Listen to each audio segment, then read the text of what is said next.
আচ্ছা, আমাদের আজকের ক্লাসে হবে দ্বন্দ্ব সমাস আর কর্মধারয় সমাস। এখন দ্বন্দ্ব সমাসের ক্ষেত্রে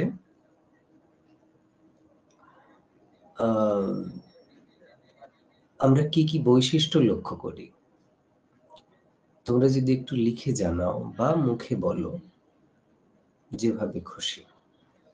দ্বন্দ্ব সমাসের ক্ষেত্রে আমরা কি কি বৈশিষ্ট্য দেখতে পাই? তোমাদের যা মাথায় আসে, যে কটা পয়েন্ট মনে আসে বলতে পারো।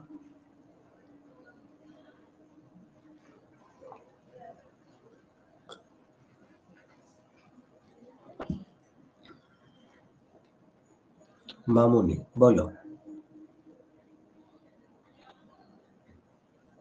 মানে দ্বন্দ্ব শব্দের অর্থ যোগ বা জোড়া। তো দ্বন্দ্ব শব্দ বলতে আমরা মানে সাধারণভাবে তো কলহ বুঝি, কিন্তু এখানে দ্বন্দ্ব শব্দের অর্থ যোগ বা জোড়া করা। আর এখানে দ্বন্দ্ব সমাসের ক্ষেত্রে কি হয়, পূর্বপদ এবং পরপদ উভয়েরই প্রাধান্য থাকে। তৃতীয়ত হচ্ছে এটাকে সংযোগমূলক সমাস বলা হয়, যেহেতু বিভিন্ন অব্যয় দ্বারা মানে যুক্ত হয়, এটাকে যুক্ত করা হয়। এবং যেমন ও এবং আর এগুলো দিয়ে যুক্ত করা হয়, সেই জন্য একটি সংযোজক অব্যয় বলা হয়। আর আহ মানে সংযোজক অব্যয় বলা হয় কাকে? দ্বন্দ্ব সমাসকে? সংযোগমূলক সংযোগমূলক বলা হয় সেটা। আর পূর্বপদ পরপদ তো উভয় পদেই হয়। আর এক্ষেত্রে মানে দ্বন্দ্ব সমাসের ক্ষেত্রে বিশেষণ, দুটো পদ বিশেষণ মিলেও তৈরি হতে পারে, বিশেষ্য মিলেও দুটো পদ মিলে তৈরি হতে পারে। ক্রিয়াপদ মিলেও মানে দুটো পূর্বপদ পরপদ দুটো ক্রিয়াপদ মিলে তৈরি হতে পারে, এবং উভয় পদ সর্বনাম হিসাবেও কিন্তু তৈরি হতে পারে। আরো যেভাবে পাই আমরা সমার্থক অর্থে দ্বন্দ্ব পাই, বা আমাদের একশেষ দ্বন্দ্ব যেটাকে বলি। তো এই হচ্ছে দ্বন্দ্ব সমাসের আর কি কিছু বৈশিষ্ট্য। ওকে, আচ্ছা। ছন্দা লিখে বলেছে যে দুটো পদের অর্থই প্রাধান্য পায়।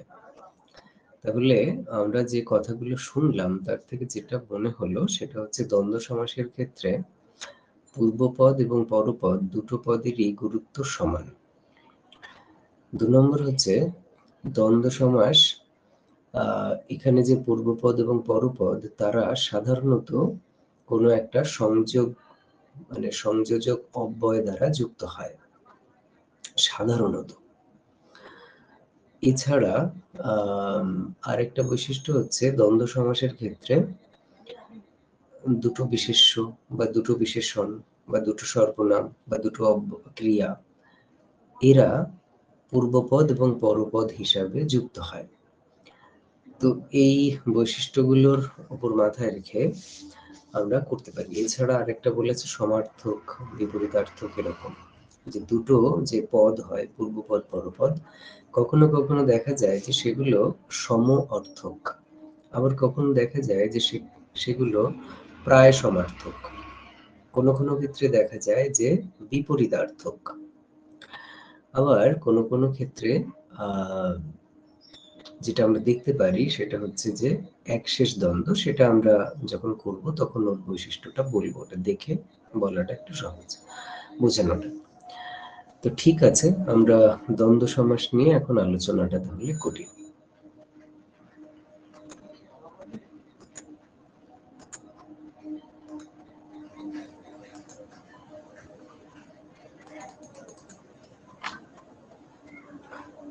তোমরা কি দেখতে পাচ্ছ?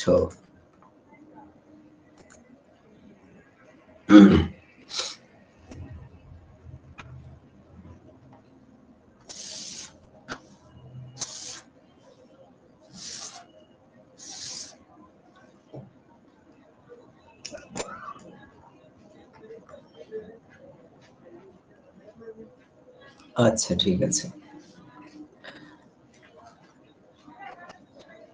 আমরা আজকে আলোচনা করব দ্বন্দ্ব সমাস নিয়ে। সংজ্ঞা হচ্ছে, আচ্ছা আমরা উদাহরণ দেখি, ভাই ও বোন সমান সমান ভাই বোন। এই যে উদাহরণটা, এই উদাহরণটাতে আমরা দেখতে পাচ্ছি এটা হচ্ছে পূর্বপদ, বোন এটা হচ্ছে পরপদ, ও এটা হচ্ছে সহায়ক পদ। তো এই যে ও, এটা হচ্ছে সংযোজক অব্যয়, আর ভাই আর বোন এরা হচ্ছে বিশেষ্য। এই যে ভাই বোন পদটা তৈরি হয়েছে, সমস্ত পদ,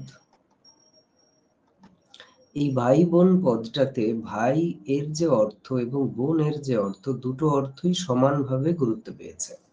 যদি বলে আমার ভাই বোন বাড়িতে নেই, তার মানে ভাইও নেই বোনও নেই, কেউই বাড়িতে নেই। সুতরাং দুটো পদেরই অর্থ এখানে সমান, সমান গুরুত্বপূর্ণ। তাহলে বলছে যে সমস্ত পদে, মানে যে সমাজে সমস্ত পদে প্রত্যেকটা সমসমান পদের অর্থ সমানভাবে বজায় থাকে। তাহলে এটা একটা সমসমান পদ, এটা একটা সমসমান পদ, দুটোরই অর্থ সমানভাবে বজায় আছে। ও এটাও সমসমান পদ, কিন্তু এটা যেহেতু আমাদের সহায়ক পদ, সেহেতু এর গুরুত্বটা আমরা এখানে দিচ্ছি না। আচ্ছা, তো এই ভাই আর বোন এদের দুজনেরই সমান গুরুত্ব আমরা এই সমস্ত পদে দেখতে পাচ্ছি। এখন এই যে কি বললে দ্বন্দ্ব সমাস, এই দ্বন্দ্ব সমাসটা আমরা এরকম চারটে ভাগে দেখতে পাবো। একটা হচ্ছে সমার্থক দ্বন্দ্ব, তাহলে এখানে পূর্বপদ আর পরপদ একেবারে সমান অর্থ বহন করে। কাজ এটারও যা অর্থ, কর্ম এটারও একই অর্থ, একই অর্থ, তাই এরা সমার্থক দ্বন্দ্ব। এবার প্রায় সমার্থক দ্বন্দ্ব মানে দুটোর মানে হুবহু এক নয়, কিন্তু কাছাকাছি। ওকে, যেমন হাট ও বাজার। এখন হাট আর বাজার পুরোপুরি এক নয়। আমরা জানি হাট সপ্তাহের একটা নির্দিষ্ট দিনে হয়। হাট যদি আমরা বলি, তাহলে এটা সপ্তাহে কোথাও একদিন, কোথাও দুদিন হয়। কিন্তু বাজার প্রতিদিন বসে, প্রতিদিন বসে।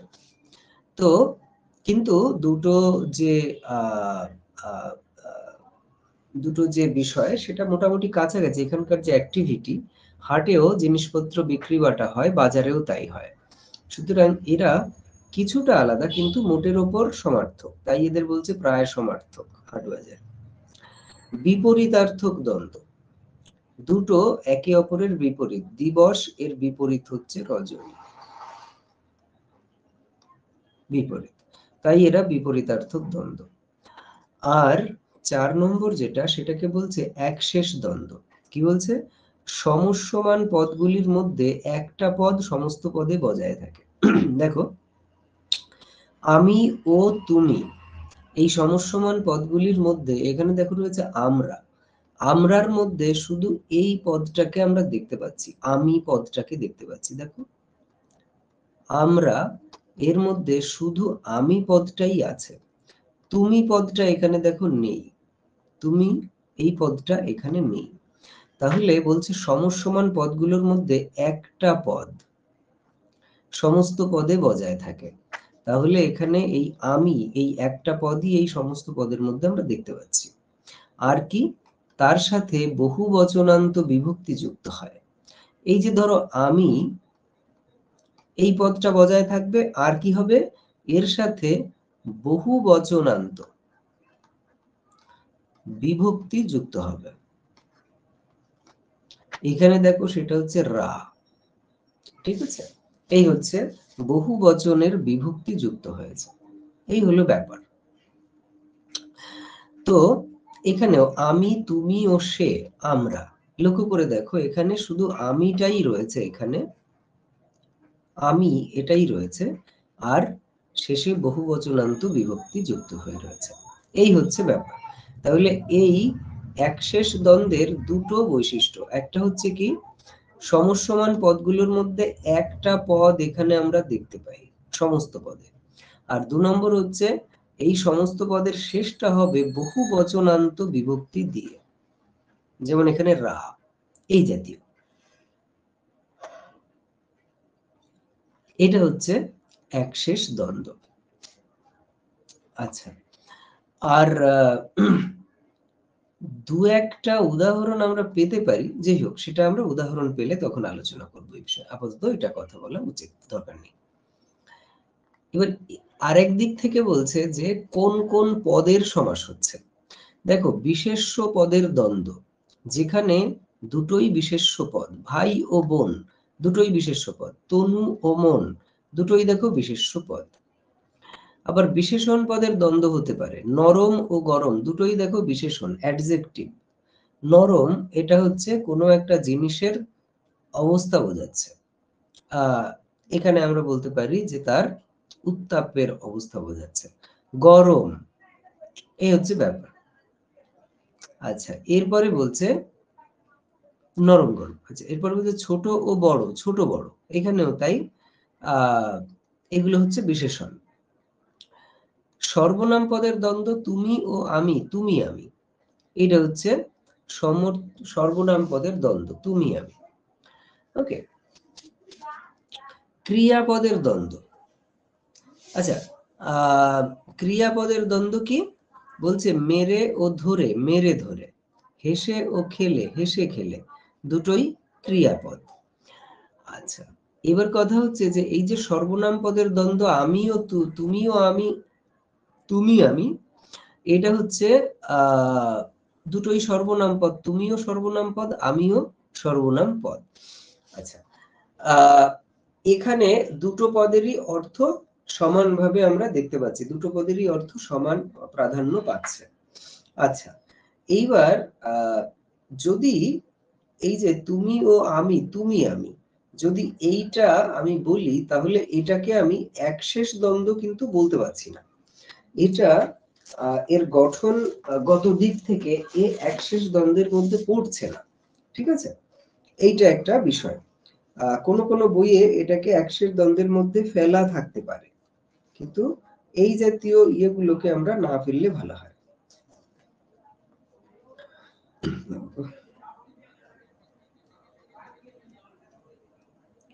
আচ্ছা, এরপরে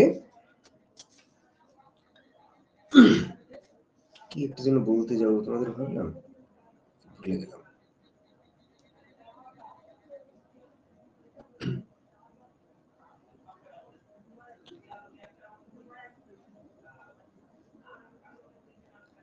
যাই হোক, ভুলে গেলাম। ওকে, ঠিক আছে। তো যখন এর উত্তর হবে আমরা, তখন সেটাকে আমরা বলবো একশেষ দ্বন্দ্ব। কিন্তু যখন তুমিও আমি, তুমিও আমি, তুমি আমি, বা উল্টোটাও হতে পারে, আমি ও তুমি, আমি তুমি, এটাও হতে পারে। কিন্তু এইটার প্রচলন আমাদের বাংলাতে খুব একটা নেই। আমি তুমি এই কাজটা করতে পারবো না। আমরা মুখের ভাষায় কখনো কখনো এটা বলি, কিন্তু এই ক্ষেত্রে বেশিরভাগ সময় আমরা এটা বলে থাকি। ওকে, তো যাই হোক, যখন আমি বলবো আমরা, তখন আমরা সেটাকে একশেষ দ্বন্দ্ব ফেলবো। কিন্তু যখন বলছি আমি তুমি বা তুমি আমি, তখন আমরা সেটাকে আহ একশেষ দ্বন্দ্ব বলছি না। এই হচ্ছে বিষয়। সেটাকে আমরা শুধু দ্বন্দ্ব সমাস বলেই আপাতত করছি। এই হচ্ছে বিষয়। এই কটাই ছিল দ্বন্দ্ব সমাসে, এবং দ্বন্দ্ব সমাসের খুব একটা জটিলতার কিছু নেই। শুধু আমাদের এই যে বিশেষ্য, বিশেষণ, সর্বনাম, ক্রিয়াপদের দ্বন্দ্ব, এখানে আইডেন্টিফাই করতে বলে যে এটা কোন পদের দ্বন্দ্ব হয়েছে, তো সেখানে যেন আমরা আইডেন্টিফাইটা ঠিক ভাবে করতে পারি, এইটুকুই এখানে বলার, আর কিছুই না।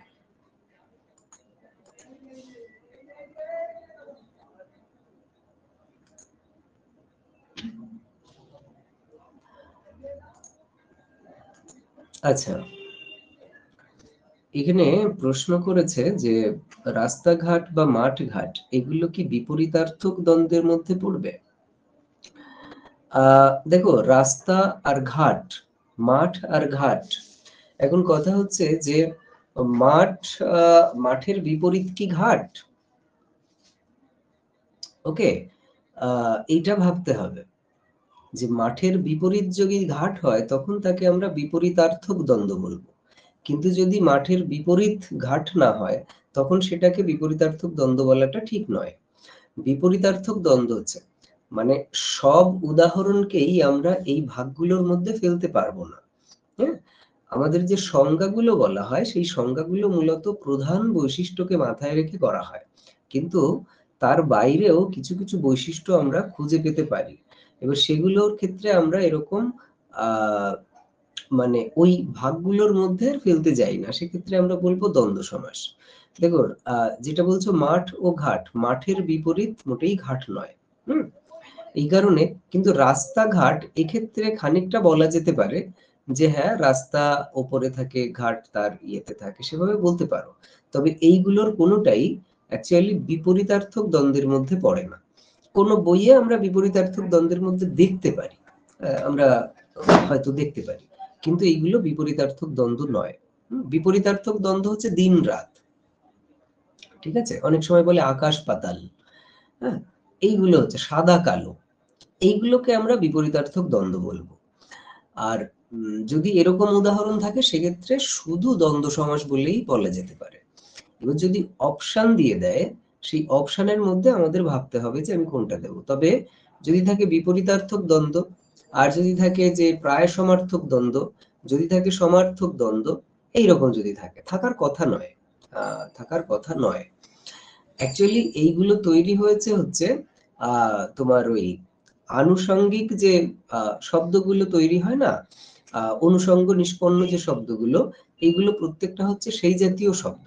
সুতরাং এইগুলো সব ক্ষেত্রে এগুলো ওই বিপরীতার্থক হয় না। চাটা, এখন যদি বলি টাটা কি, এখন এটা বিপরীতার্থকও নয়, এটা আসলে প্রায় সমার্থকও নয়, সমার্থকও নয়।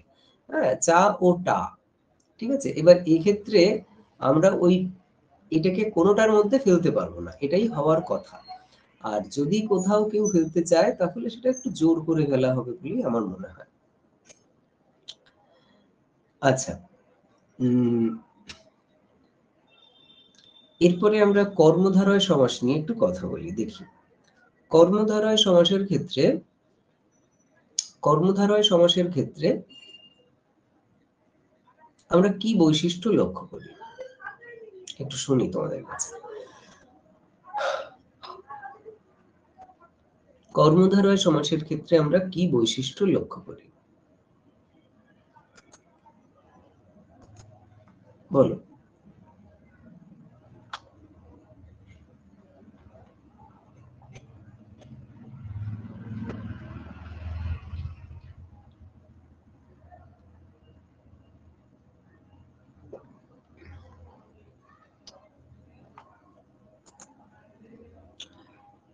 পূর্বপদ প্রাধান্য পায়। আচ্ছা, পূর্বপদ প্রাধান্য পায়, দেখা যাক। বিশেষ্য ও বিশেষণের প্রাধান্য। আচ্ছা, বিশেষ্য ও বিশেষণের প্রাধান্য। আচ্ছা, আর কিছু?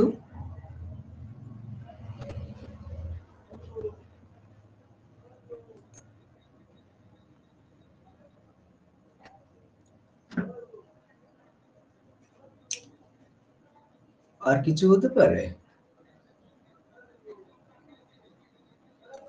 পূর্বপদ পরপদের বিশেষণ রূপে অবস্থান করে, পরপদের অর্থ প্রাধান্য পায়। আচ্ছা, পরপদ, ওকে। উভয় পদে কর্তৃকারকের শূন্য বিভক্তি হয়, উভয় পদে কর্তৃকারকের শূন্য বিভক্তি হয়। আচ্ছা, এটা একটা বৈশিষ্ট্য।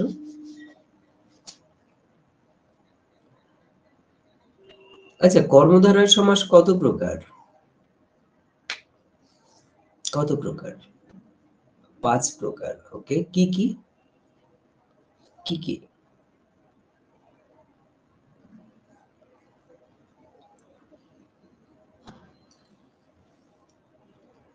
উপমান, সাধারণ উপমেয়,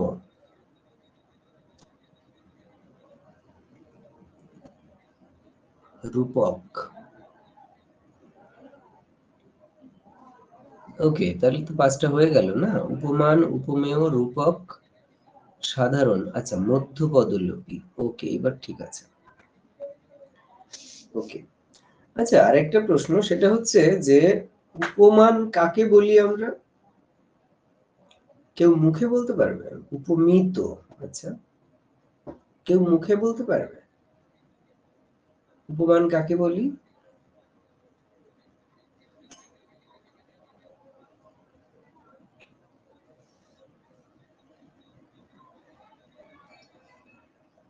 মামনি বল। উপমান হচ্ছে যার মানে দুটো বস্তুর মধ্যে যখন তুলনা করা হয়, যার সঙ্গে তুলনা করা হয় সেটা হচ্ছে উপমান।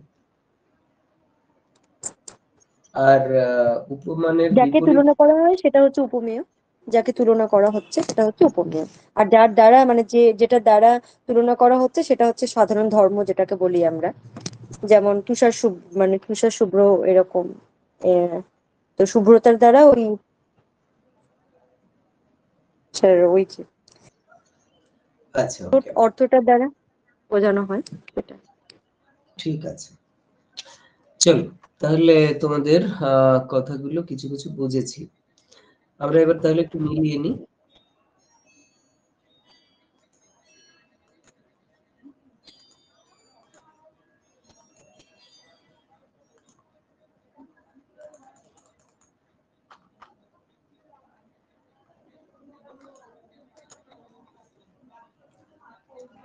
দেখো, কর্মধারয় সমাস নিয়ে আমরা কথা বলছি।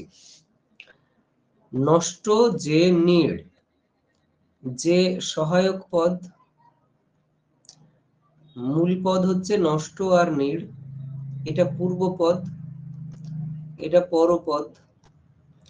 তাহলে নষ্ট হচ্ছে পূর্বপদ, নীড় হচ্ছে পরপদ। এখানে এসে আমাদের যে সমস্ত পদ সেটা হচ্ছে নষ্ট নীড়।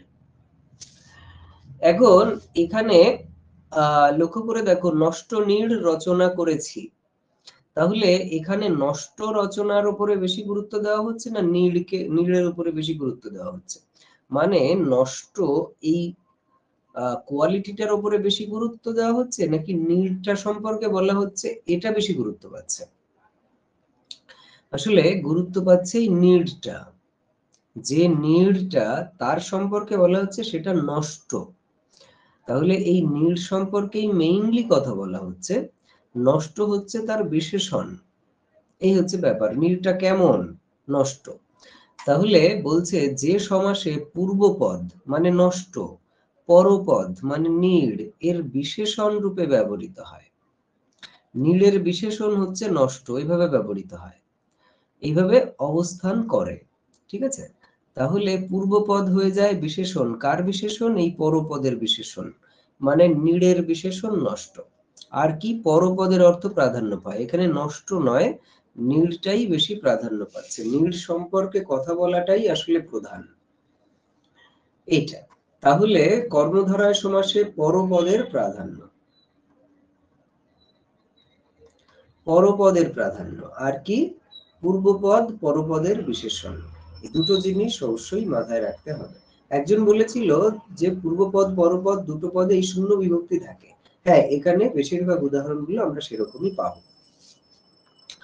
আচ্ছা, আমরা আলোচনা করেছি যে শ্রেণী বিভাগ 5 প্রকার। কি কি? সাধারণ কর্মধারয়, মধ্য পদলোপী কর্মধারয়, এরপরে উপমান, উপমিত, এখানে একজন লিখেছিল উপমেয়, উপমিত আর রূপক। এই হচ্ছে গিয়ে বিষয় 5টা।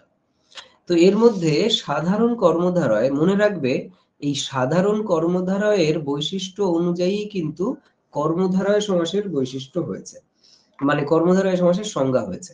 সবসময় মনে রাখবে যে এই সমাসের যেটা প্রধান ভাগ, সেটার উপর বেস করেই সংজ্ঞা নিরূপিত হয়েছে। যেমন কর্মধারয় সমাসের সংজ্ঞা নির্ধারণ করা হয়েছে সাধারণ কর্মধারয়ের বৈশিষ্ট্য দেখে। একই রকম ভাবে বহুব্রীহি সমাসের যে বৈশিষ্ট্য বা সংজ্ঞা সেটা নির্ধারণ করা হয়েছে সাধারণ বহুব্রীহি দেখে। তো এখানে আমরা দেখব যে বিশেষ্য বিশেষ্য, বিশেষণ বিশেষ্য আছে সাধারণ কর্মধারায়। কি? পূর্বপদ বিশেষণ, পরপদ বিশেষ্য। মিষ্ট যে অন্ন, মিষ্টান্ন। আচ্ছা, তাহলে এখানে অন্ন, আর অন্ন সম্পর্কে বলা হচ্ছে মিষ্ট, তাহলে মিষ্টটা হয়ে যাচ্ছে বিশেষণ, আর অন্ন হয়ে যাচ্ছে কি? বিশেষ্য। এবং এই দুটো মিলে হচ্ছে মিষ্টান্ন। এখানে অন্নটা প্রধান, মিষ্টটা কম প্রধান। মিষ্টান্ন খেয়েছি, তার মানে এখানে অন্নটা খাওয়াটাই প্রধান হচ্ছে, এবার সে অন্নটা একটু মিষ্টি ছিল, এই হচ্ছে ব্যাপার এখানে। আচ্ছা, এখানে প্রত্যেকটা দেখো, প্রথমটা হচ্ছে এই যে গুপ্ত যে চর, গুপ্তচর, দেখো এই চর এর বিশেষণ হচ্ছে গুপ্ত। ওকে, সব ক্ষেত্রেই ঘটনাটা এরকম। আচ্ছা, এর পরে আচ্ছা, এখানে তোমাদের জন্য একটা প্রশ্ন, সেদ্ধ যে আলু, আলু সেদ্ধ, তাহলে এখানে বলো তো, সেদ্ধ তো এখানে আগে থাকার কথা, আলুটা পরে থাকার কথা, কিন্তু সেটা হয়নি। তো এই রকম ক্ষেত্রে এটাকে, এই যে বৈশিষ্ট্যটা, এটাকে কি বলে? তোমরা যদি জানো কমেন্ট করে রাখো, আমি পরে দেখছি। আচ্ছা, এরপরে বলছে দুটোই বিশেষ্য। কি বলছে? যিনি পিতা তিনি দেব, পিতৃদেব। তাহলে লক্ষ্য করে দেখো, যিনি পিতা তিনি দেব, পিতৃদেব। যিনি রাজা তিনি ঋষি, রাজর্ষি। ওকে, যিনি রাজা তিনি সন্ন্যাসী, রাজ সন্ন্যাসী। যিনি রাম তিনি কৃষ্ণ, রাম কৃষ্ণ, রাম ও কৃষ্ণ। আচ্ছা, এই হলো গিয়ে বিষয়। এখন বলতে চাইছে এখানে দ্বিতীয় পদের অর্থই বেশি গুরুত্বপূর্ণ। দেব এখানে বেশি প্রাধান্য পাচ্ছে, ঋষি এই ব্যাপারটা বেশি প্রাধান্য পাচ্ছে, সন্ন্যাসী এই ব্যাপারটাই, এখানে কৃষ্ণ এই ব্যাপারটাই বেশি প্রাধান্য পাচ্ছে। এইটা মাথায় রাখতে হবে। এবার কেন প্রাধান্য পাচ্ছে সেটা আমাদের যুক্তি দিয়ে না বুঝলে আমাদের তখন আপাতত মুখস্থ করে রাখতে হবে, কিন্তু সংজ্ঞাতে বলেছে যে পরপদের অর্থ প্রাধান্য পাচ্ছে, তাই না? এটা আরেকটা জিনিস যেটা মাথায় রাখতে হবে সেটা হচ্ছে রামকৃষ্ণ। দেখো, রাম ও কৃষ্ণ দুই ভাবে হতে পারে। এক হতে পারে রাম ও কৃষ্ণ সমান সমান কি রামকৃষ্ণ, রামকৃষ্ণ।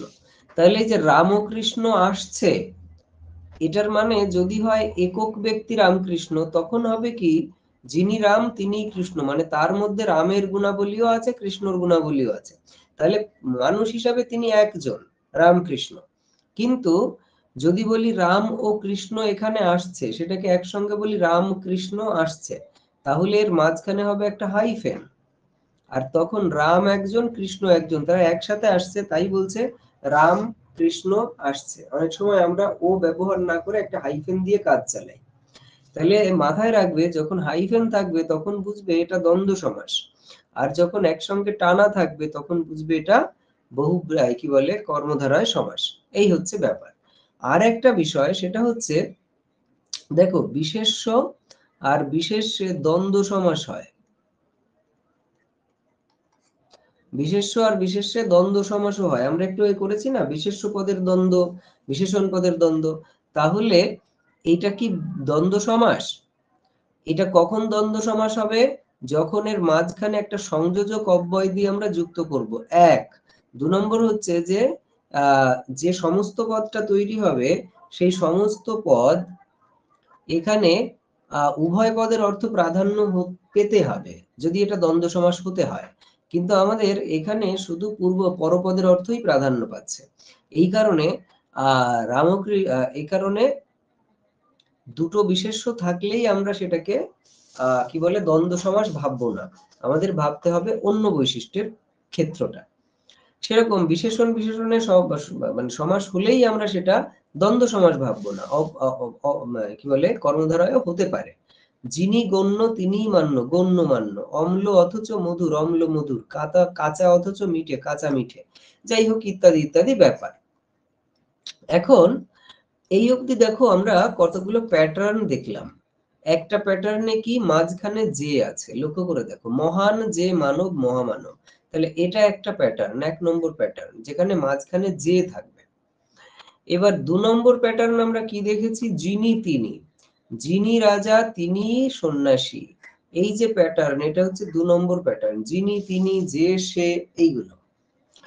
তিন নম্বর যে প্যাটার্নটা ব্যাস বাক্যের, সেটা আমরা দেখতে পাচ্ছি এই জায়গায়, অথচ মাঝখানে অম্ল অথচ মধুর, অম্ল মধুর। ওকে, তাহলে এটা হচ্ছে তিন নম্বর প্যাটার্ন। চার নম্বর কি আছে? চার নম্বর আছে এই জায়গাটায়, দেখো, আগে বাছা পরে ধোয়া, বাছা ধোয়া।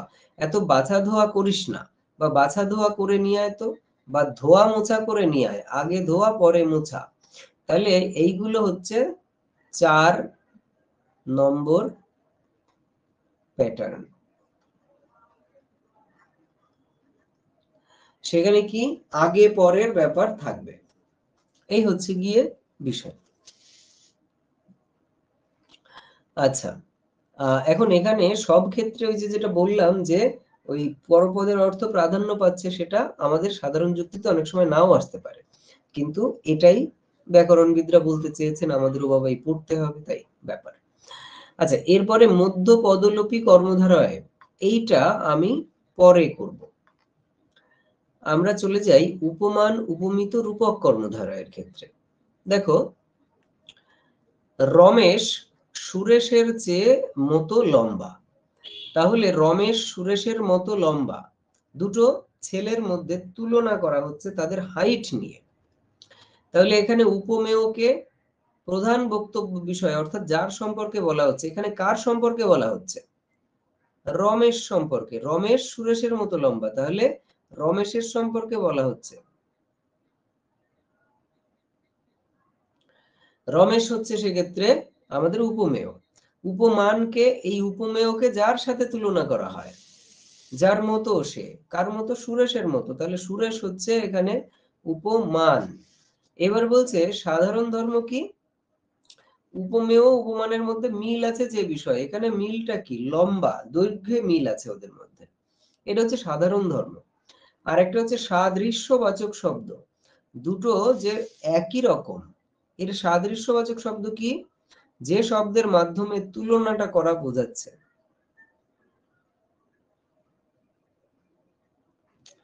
ওকে, মতো, যে শব্দের মাধ্যমে এই তুলনাটা করা হচ্ছে। তাহলে এই যে উপমান উপমেয় রূপক উপমান উপমিত রূপক কর্মধারয় সমাসের ক্ষেত্রে এইগুলোর একটা ভূমিকা আছে, সেটা আমরা এরপরে দেখব। দেখো, উপমান কর্মধারয় সমাস, এখানে আমরা কি পাবো? উপমানের সাথে সাধারণ ধর্মবাচক পদের যে সমাস হয় তাকে উপমান কর্মধারয় সমাস বলে। তাহলে উপমানের সাথে সাধারণ ধর্ম, তাহলে দেখো সিঁদুরের মতো মেঘ, সিঁদুরের মতো মেঘ, এখানে কি আছে? মতো, এটা হচ্ছে তুলনাবাচক শব্দ। রাঙা, এটা হচ্ছে ধর্ম, সাধারণ ধর্ম। রাঙা সাধারণ ধর্ম, দুটো জিনিসের মধ্যে তুলনা হচ্ছে। ধরো, একটা হচ্ছে সিঁদুর, আর একটা হচ্ছে মেঘ। অনেক মেঘ থাকে না, সিঁদুরের মতো কালার হয়ে যায় অনেকটা, তো বলছে সিঁদুরের মতো রাঙা, সিঁদুর রাঙা। তাহলে এখানে এই যে যদি আমরা সিঁদুর আর মেঘ ধরতাম, তাহলে এখানে উপমান কোনটা হতো? সিঁদুরের মতো। তাহলে এখানে উপমান কোনটা? এখানে উপমান হচ্ছে সিঁদুর, এটা হচ্ছে উপমান। কিসের মতো? সিঁদুরের মতো, তাহলে এটা হচ্ছে উপমান, সরি উপমান। আর এই যে রাঙা, এটা হচ্ছে সাধারণ ধর্ম। তাহলে বলছে উপমানের সাথে সাধারণ ধর্মের যে সমাস হয়, তাহলে এই হচ্ছে উপমান সিঁদুর, তার সঙ্গে রাগা রাঙা সরি কি বলে, সাধারণ ধর্ম, এদের মধ্যে যে সমাস হবে। ফুটির ন্যায় ফাটা, ফুটি ফাটা, এখানে দেখো ফুটি উপমান, কার মতো বা কার ন্যায়? আর ন্যায় হচ্ছে তুলনাবাচক শব্দ, ফাটা এটা হচ্ছে সাধারণ ধর্ম। তাহলে এখানে উপমেয় উপস্থিত থাকে না, লক্ষ্য করে দেখো। এই উপমান কর্মধারা সমাসে উপমান থাকে কিন্তু উপমিত থাকে না, মানে উপমেয় থাকে না, এইটা মাথায় রাখতে হবে। ঠিক আছে, এই সমাসের বাক্যের গঠন কি? ব্যাস বাক্যের উপমান সাদৃশ্যবাচক শব্দ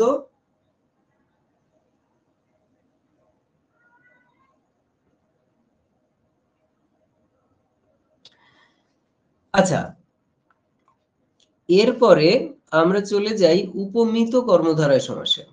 দেখো, উপমিত কর্মধারয় সমাসে উপমিত, এটা উপমেয় থেকে এসেছে, তাই না? এটা উপমেয় থেকে এসেছে। এবার লক্ষ্য করে দেখো, এখানে উপমেয় থাকবে সাধারণত, স্বাভাবিকভাবেই। পুরুষ সিংহের ন্যায়, পুরুষ সিংহ, এখানে পুরুষ কার মতো? সিংহের মতো। তাহলে এখানে কার সম্পর্কে বলা হচ্ছে? পুরুষ সম্পর্কে বলা হচ্ছে। আর সে কার মতো? সিংহের মতো। তাহলে এখানে উপমেয় কোনটা? কার সম্পর্কে বলা হচ্ছে? পুরুষের সম্পর্কে। তাহলে পুরুষ হচ্ছে উপমেয়, আর কার মতো? সিংহের মতো, এটা হচ্ছে উপমান। আর ন্যায় হচ্ছে তোমার তুলনাবাচক শব্দ। তাহলে লক্ষ্য করে দেখো, উপমেয়বাচক পূর্বপদের সাথে উপমানবাচক পরপদের যে সমাস হয় তাকে উপমিত কর্মধারয় সমাস বলে। উপমেয় পুরুষ, উপমান সিংহ, এদের মধ্যে যে সমাস হয়েছে, তাহলে এই ব্যাস বাক্যের গঠন কি এই সমাসে? উপমেয় প্লাস উপমান প্লাস তুলনাবাচক শব্দ। এখানে এই যে পুরুষ উপমেয়, সিংহের উপমান, ন্যায় তুলনাবাচক শব্দ, এইগুলো এখানে থাকবে। তাহলে উপমান আর উপমিত কর্মধারয় সমাসের কি ডিফারেন্স আছে? উপমানে মানে হচ্ছে মান প্লাস কি থাকবে? তুলনাবাচক শব্দ প্লাস সাধারণ ধর্ম। আর মিত, উপমিত কর্মধারয় সমাসে কি থাকবে? মেয়, উপমেয় প্লাস উপমান প্লাস তুলনাবাচক শব্দ। তাহলে দেখো, উপমান কর্মধারয় সমাসে উপমেয় নেই, এখানে মেয় উপস্থিত নেই। আর উপমিত কর্মধারয় সমাসে এখানে তোমাদের মেয় পাবে, আচ্ছা, মান পাবে, তুলনাবাচক শব্দ পাবে, সাধারণ ধর্ম এখানে পাবে না। আর উপমান কর্মধারয় সমাসে তুলনাবাচক শব্দ থাকে মাঝখানে, আর উপমিত কর্মধারয় সমাসে তুলনাবাচক শব্দ থাকে একেবারে শেষের দিকে। এই বৈশিষ্ট্যগুলো আমাদের জেনে রাখতে হবে এবং গন্ডগোল করা যাবে না। মানে কোনটাতে আমি কোথায় বসাবো এটা গন্ডগোল করা যাবে না। ওকে। মুখ সোনার মতো, সোনা মুখ। কথা অমৃতের মতো, কথামৃত। কর পল্লবের ন্যায়, কর পল্লব। এই হচ্ছে কি এখানে বিষয়। বাকিটা আমরা একটু করে নেব। আমরা কখনো বলতে পারবো না পুরুষের ন্যায় সিংহ, কখনো বলতে পারবো না, কারণ সিংহ সম্পর্কে বলা হচ্ছে না, পুরুষ সম্পর্কে বলা হচ্ছে। তিনি একজন পুরুষ সিংহ, তার মানে এখানে সিংহ সম্পর্কে বলা হচ্ছে না, বলা হচ্ছে পুরুষটা সম্পর্কে। এই হচ্ছে বিষয়। এই জন্য পুরুষের মতো সিংহ নয়, পুরুষ সিংহের মতো, এইটা আমাকে করতে হবে, এটা মাথায় রাখা উচিত। এরপরে হচ্ছে রূপক কর্মধারয়। বলছে উপমেয় এবং উপমানের মধ্যে অভেদ কল্পনা করা হয়, অভেদ কল্পনা করা হয়। ওকে। আর উপমেয় পূর্বপদের সাথে উপমানবাচক পরপদের যে সমাস হয়, মন রূপ মাঝি, মন মাঝি। দেখো, এখানে মন সম্পর্কেই বলা হচ্ছে, মাঝি সম্পর্কে নয়, মনকে মাঝির সাথে তুলনা করা হচ্ছে। তাহলে এখানে মন হচ্ছে মেয়, উপমেয়, আর মাঝি হচ্ছে উপমান। আর এদের মধ্যে অভেদ কল্পনা করা হয়েছে। আচ্ছা, তাহলে সেই অভেদটা আমরা কি করে কল্পনা করি? এই রূপ, এই শব্দটা ব্যবহার করে, মানে এই অংশটা ব্যবহার করে। যৌবন রূপ কুসুম, যৌবন কুসুম। প্রাণ রূপ পাখি, প্রাণ পাখি। সুখ রূপ দ্বীপ, সুখ দ্বীপ। ভবরূপ সিন্ধু, ভব সিন্ধু। ওকে, উদাহরণগুলো আমরা প্র্যাকটিস করলে পাবো। তাহলে এখানে আমরা কি পাবো? উপমেয়, তারপরে পাবো উপমান, আর মাঝখানে পাবো রূপ, যেটার দ্বারা অভেদ কল্পনা করা হয়। এই হচ্ছে এখানকার বিষয়, বাকিটা আমরা প্র্যাকটিস করব উদাহরণ। আচ্ছা, এরপরে আমরা এবার আসি মধ্য পদলোপী কর্মধারায়। দেখো, মধ্য পদলোপী কর্মধারায় সমাসটার এই নামটা দেওয়ার ব্যাকগ্রাউন্ডটা কি আমার জানা নেই। আমরা দেখি বরের অনুগামী যাত্রী, বরযাত্রী। তাহলে লক্ষ্য করে দেখো, এখানে বর আর যাত্রী, এটা পূর্বপদ, এটা পরপদ। বর হচ্ছে পূর্বপদ, যাত্রী হচ্ছে পরপদ, তারা এখানে বসে গেছে, বরযাত্রী। এখানে লোপ পেয়েছে কোনটা? অনুগামী। এই পদটা লোপ পেয়েছে, অনুগামী, এটা লোপ পেয়েছে। তাহলে এই সমাসের ক্ষেত্রে কি বলা হচ্ছে? যে মাঝখানে, ব্যাস বাক্যের মাঝখান থেকে যদি এক বা একাধিক মূল পদ লোপ পায়, গুরুত্বপূর্ণ পদ লোপ পায়, তখন সেটাকে আমরা বলছি মধ্য পদলোপী কর্মধারায়। লক্ষ্য করে দেখো, মা ও বাবা সমান সমান মা বাবা। এখানে দেখো ও লুপ্ত হয়েছে, এখানে অনুগামী লুপ্ত হয়েছে, কিন্তু ও লুপ্ত হয়েছে, এই মা বাবাকে তার জন্য আমরা মধ্যপদলোপী কর্মধারায় বলি না। কি বলি? দ্বন্দ্ব সমাস বলি। তাহলে বরের অনুগামী যাত্রী বর যাত্রী, এখানে অনুগামী লোপ পেয়েছে, তাহলে অনুগামী একটা সহায়ক পদ, তাহলে এটাকে আমরা দ্বন্দ্ব অত ঝামেলায় যাবো কেন? কিন্তু তা নয়। বলতে চেয়েছে যে ও এর যে গুরুত্ব এই ব্যাস বাক্যের ক্ষেত্রে, অনুগামী পদটার ক্ষেত্রে তার গুরুত্ব আরো বেশি।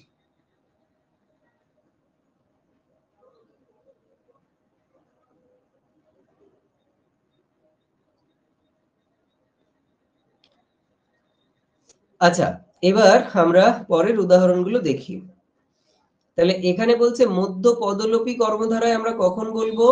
যখন কোনো সমাসে, বিশেষ করে কর্মধারায় সমাসে, ব্যাস বাক্যের মধ্যে থেকে গুরুত্বপূর্ণ মানে পূর্বপদ পরপদ ছাড়া বাকি পদগুলোর মধ্যে, সহায়ক পদগুলোর মধ্যে গুরুত্বপূর্ণ পদ যখন লুপ্ত হয়, তখন মধ্য পদলোপী পদ কর্মধারায় সমাস বলে। এখন এই যে গুরুত্বপূর্ণ কোনটা আর কোনটা নয়, এটা বিচার করা আমাদের পক্ষে মুশকিল। সুতরাং এই ক্ষেত্রে আমরা উদাহরণ প্র্যাকটিস করলে ভালো হয়। এটাই হচ্ছে সহজ বাংলা ভাষায় আমার যা মনে হয়েছে তাই বললাম। ওকে, পল মিশ্রিত অন্ন, পলান্ন, এখানে মিশ্রিত লোপ পেয়েছে। জয় সূচক ধ্বনি, এই সূচক লোপ পেয়েছে। আকাশ মারফত প্রেরিত বাণী, এখানে মারফত আর প্রেরিত লোপ পেয়েছে। নাতি সম্পর্কীয় জামাই, নাত জামাই, এখানে সম্পর্কীয় লোপ। দ্বি অধিক দশ, এখানে অধিকটা লোপ। ওকে, এবং বলতে চাওয়া হয়েছে, ব্যাকরণবিদরা বলছেন যে এগুলো মূল পদ। মূল পদ বলতে এগুলো গুরুত্বপূর্ণ পদ। কিন্তু যদি আমরা ন্যায় ব্যবহার করি, মতো ব্যবহার করি, ও ব্যবহার করি, এইসব, তখন বলছে এইগুলো গুরুত্বপূর্ণ সহায়ক পদ নয়, এগুলোর দিকে নজর না দিলেও চলবে। তো এইরকম একটা আরেকটা মধ্য পদলোপী সমাস আমরা পাই। কোন সমাসে আবার মধ্য পদলোপী আমরা পরে পাবো? একটু লিখে জানাও তো যদি কারোর জানা থাকে। যে আর একটা সমাসের নামকরণের মধ্যে, শ্রেণী বিভাগের মধ্যে আছে তোমার মধ্য পদলোপী, সেটা কোন সমাস? এখন মধ্য পদলোপী কর্মধারায় সমাস, আমি আমার বুদ্ধি শুনতে চাইলে বলবো যে যে উদাহরণগুলো পাচ্ছ বিভিন্ন বইয়ে বা অন্য কোনো স্টাডি ম্যাটেরিয়াল নোট থেকে, সেইগুলোকে ভালোভাবে রপ্ত করার চেষ্টা করো, তবেই মধ্য পদলোপী কর্মধারায় সমাসটা তোমরা বুঝতে পারবে। অথবা এভাবেও হতে পারে যে মধ্য পদলোপী ছাড়া বাকি যে সমাসগুলো, সেখানে যে সহায়ক পদগুলো আছে যেগুলো লুপ্ত হচ্ছে, সেই সহায়ক পদগুলো বাদে বাকি যা কি বলে, সেই সহায়ক পদগুলোতে যে মাঝখানে যে সহায়ক পূর্বপদ পরপদের মাঝখানে যে সহায়ক পদ থাকছে, সেই সহায়ক পদগুলোর বাইরে যে সহায়ক পদগুলো আমরা পাচ্ছি, সেগুলোকে আমরা এর মধ্যেই ফেলবো, মধ্য পদলোপী কর্মধারার মধ্যে ফেলবো। এই হচ্ছে গিয়ে বিষয়। এবং এর সবটা যে একেবারে সংজ্ঞা মেনে চলে এমনটা সব সময় নয়। এই জিনিসগুলো আমাদের একটু মাথায় রাখলে আমাদের পক্ষে উত্তর করাটা সহজ হবে।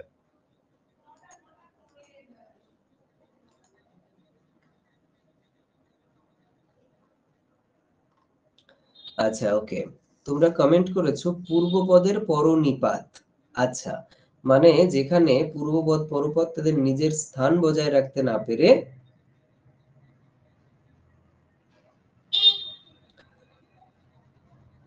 পূর্বপদ পরপদ তাদের জায়গা থেকে সরে এসে তারা উল্টোভাবে বসে। আচ্ছা, আরেকটা বলছো বহুব্রীহি। হ্যাঁ, মধ্য পদলোপী বহুব্রীহি আছে, সেখানেও ব্যাপারটা এরকম একটু বজ্রকট। যাই হোক, আমরা ওখানে কথা বলবো ওই সময়টাতে। ওকে, আমার একটু ইচ্ছে ছিল যে আমরা একটু ব্যাকরণ প্র্যাকটিস করব, কিন্তু আসলে মানে সত্যি কথা বলতে কি, যে রিভিশন ব্যাচটা চলছে ওই ব্যাচটা আপাতত বন্ধ করা হয়েছে। বন্ধ বলতে আমার মানে কয়েক মাস ধরে খুব মাথার যন্ত্রণা হচ্ছে, তো তার জন্য আমি পেরে উঠছি না, কষ্ট হচ্ছে খুব। স্কুল থেকে ফিরে এখন প্রচন্ড কষ্ট হচ্ছে। তো এই জন্য ওদের ব্যাচটাকে অফ রাখা হয়েছে, যে ওদের বলা হয়েছে যে তোমাদের এই ব্যাচটা যখন আর 6টা পরীক্ষা হবে, এই পরীক্ষাটা শেষ হয়ে গেলে তোমাদের মধ্যে থেকে যারা প্রিপারেশনটা কন্টিনিউ রাখতে চায়, তাদের রিভিশন শুরু হওয়ার কথা। তো নভেম্বর মাসে তোমাদের রিভিশন শুরু হবে, তোমাদের মধ্যে থেকে যে কজন কন্টিনিউ করতে চায় তাদের। এবার ওই পুরনো ওদেরও তো রিভিশন চলতো, তো ওই রিভিশন ব্যাচ আর এই ব্যাচ তোমাদেরকে নতুন করে আবার চর্যাপদ থেকে রিভিশন শুরু হবে। সেখানে এই কোর্সে যে জায়গাগুলোতে কম করা হয়েছে সেগুলোর উপর ডিটেলস আলোচনা, এবং ওখানে মূলত প্র্যাকটিসটা বেশি হবে।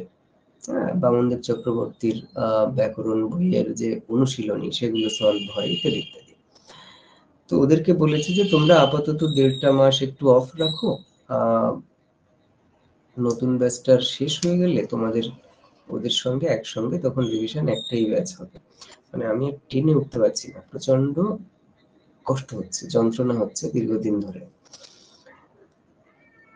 তোমাদের যেহেতু শেষের দিকে এসে গেছে, অন্তত কিছু কিছু করে তো এগিয়েছে, অন্তত পরীক্ষাটা হচ্ছে সেই সূত্রে যারা যে কজন একটু পড়া করে তোমাদের মধ্যে, তারা একটু পড়ে সরে পরীক্ষায় বসছো। সেই কারণে তোমাদের এইটাকে আমি অফ করতে পারিনি বা বলিনি, কিন্তু খুব যন্ত্রণা, মানে কষ্টের মধ্যে আমাকে কাটাতে হচ্ছে কয়েকটা মাস, মানে প্রায় 3-4 মাস ধরে এই সমস্যাটা ভুগছি আমি। এই জন্য আমার যদি কখনো একটু অফ হয়ে যায়, ফলটা আমারই, কিন্তু বুঝবে যে সেদিন আমি আসলে খুব যন্ত্রণা করছে মাথা, তার জন্য। ওকে, আর সবাই ভালো থেকো। আমি একটু ভেবেছিলাম যে একটু প্র্যাকটিস করবো ব্যাকরণটা, কিন্তু সেটা আর করে উঠতে পারছি না। আমার আসলে এখন মনে হচ্ছে এই জায়গাগুলো ছিঁড়ে যাচ্ছে এরকম। ওকে, একটু রেস্ট নিই, তোমরাও ভালো থেকো। হুম। আর একটু বেশি বেশি করে প্র্যাকটিস করো। তোমাদের ব্যাকরণ বই আছে, সেগুলো থেকে তোমরা যে প্রশ্নগুলো দেখছো, যেমন আজকে দ্বন্দ্ব হলো, কর্মধারয় হলো, তাহলে তোমার হাতে যে ব্যাকরণ বইটা আছে তার দ্বন্দ্ব কর্মধারয়ের যত উদাহরণগুলো আছে সেগুলো দেখে ফেলো ভালো করে, তাতে করে এই জিনিসগুলো রপ্ত হয়ে যাবে। আর যে জায়গাগুলোতে একটু বুঝতে অসুবিধা আছে সেগুলোও দেখবে মানে ঠিক বুঝে যাবে। আর কিছু উদাহরণ নিয়ে তোমাকে একটু ভাবতে হবে যে বাবা এই উদাহরণটা এরকম, এই ব্যাস বাক্যটা এভাবে করেছে, এই সমস্ত পদের ব্যাস বাক্য এভাবে তৈরি হচ্ছে, এইগুলো। তো তাতে করে কি হবে যে ওই জিনিসগুলো অনেক বেশি রপ্ত হয়ে যাবে, ফলে যখনই কোনো সমস্ত পদ দেখবে সেটার ব্যাস বাক্যটা মাথাতে এসে যাবে, বা যখন কোনো ব্যাস বাক্য দেখবে তখন তার সমস্ত পদটা ধারণা করাটা অনেক সহজ হয়ে যাবে। এই জন্য প্র্যাকটিসটা করো। হ্যাঁ, তোমরা আচ্ছা, মামনি বলছে একটা প্রশ্ন ছিল, হ্যাঁ বলো। হ্যাঁ স্যার, ওই আপনি সন্ধির একটা হোম টাস্ক দিয়েছিলেন, তো ওই ওই প্রতিষ্ঠা করা হয়েছিল, তারপরে তো ওটা দেখতে পাচ্ছি না। তো ওই প্রতিষ্ঠায় কি শুধুমাত্র প্রতিষ্ঠায় করে পাঠিয়েছিলাম, তারপরেও কি পাঠাতে হবে? মানে ওটা বুঝতে পারছি না স্যার। বল, এটা ব্যাপার হয়েছিল কি, আমি ওর সবকটাই আমাদের করতে হবে, মানে যত বেশি প্র্যাকটিস করি, তাই না? এবার আচ্ছা বিষয়টা আচ্ছা। হচ্ছে যে ওর পরের গুলো আমি আর হুম, ওখানে ওই যে টাইমটা ভেবেছিলাম বাড়িয়ে দেবো, সেইটা গন্ডগোল হয়ে গেছে, টাইমটা ওখানে আটকে গেছে। হ্যাঁ, মানে ওই ডেটটা হ্যাঁ পেরিয়ে গেছে। টাইমটা বাড়িয়ে দেওয়া থাকলে তোমরা ওখানে কিছু যোগ টোগ করতে পারতে, কিন্তু সেটা হয়নি। আমি ওটা আবার দেবো ওখানে। হুম। অথবা হ্যাঁ, মানে তোমরা এটা প্রতিষ্ঠায় করে দিতে পেরেছি আর কি, ওইটাই তো। তারপরে ভাবলাম যে নেই, হয়তো সেই দিনের জন্য ওই প্রতিষ্ঠাই ছিল, না তারপরে করতে হবে, এটা বুঝতে পারিনি স্যার। তো আমি করে রাখবো, তাহলে আপনি যখন পরে আবার দেবেন ওখানে। আমি ওখানে যখনই দেব, তুমি তখন ওখানে আবার আপলোড করে দেবে। ঠিক আচ্ছা আছে? আচ্ছা, ঠিক। অথবা হোয়াটসঅ্যাপেও পাঠাতে পারো, কিন্তু ওখানে আপলোড করে দিলে আচ্ছা কি হয়, মিলে যায়। একটা সুবিধা যে ওটা আমি আমার মতো করে যেকোনো সময় দেখে নিতে পারি। হোয়াটসঅ্যাপে কি হয়, অনেকগুলো মেসেজ চলে এলে তখন ওইটা উপরে চলে যায়, ওটা আর পরে কখনো হ্যাঁ, দেখার সুযোগ হয়ে ওঠে না। হুম। ঠিক আছে স্যার, তাহলে আমি ওই প্রতিষ্ঠা করে ওখানে আপলোড করে দেবো, আপনার সুবিধা মতো আপনি দেখে নেবেন তাহলে। আচ্ছা, ঠিক আছে। আর তোমাদের যে টেক্সটের ব্যাপারটা ছিল, আসলে হুম টেক্সটের ক্ষেত্রে যে কজন বলেছিল যে আমি করব, মানে আমি তাদেরকে হুম। তো পরে টপিক দিয়েছিলাম, তার মধ্যে অনেকেই দেয়নি। তাদেরকে রিমাইন্ডার দেওয়া হয়েছে, কিন্তু তারপরও তারা দেয়নি। তো সেই কারণে ভেবেছিলাম যে যদি সবাই দেয় তাহলে তোমাদের ম্যাটেরিয়ালটা একটু বড় হবে, মানে একটু অন্তত কমপ্লিট হবে। সেটা করা যায়নি। ফলে ফাইনালি মনে হলো যে ঠিক আছে তোমাদের দিয়ে দিই, যে কজন অন্তত করেছো তারা পেয়ে যাক। ঠিক আছে, ফলে যে কজন করেছে তাদেরকে একটা গ্রুপ করা হবে, সেই গ্রুপ করা হয়েছে সম্ভবত, ওখানে হ্যাঁ দিয়ে স্যার দেওয়া আছে। হবে। হুম, হুম। ঠিক আছে, ওখানে পিডিএফ আকারে দিয়ে দেওয়া হবে, তোমরা ওটাকে একটু সেভ করে রেখো, ডাউনলোড করে রেখো। ঠিক আছে, ঠিক সবাই আছে। ভালো থেকো। হুম, শুভরাত্রি সবাইকে।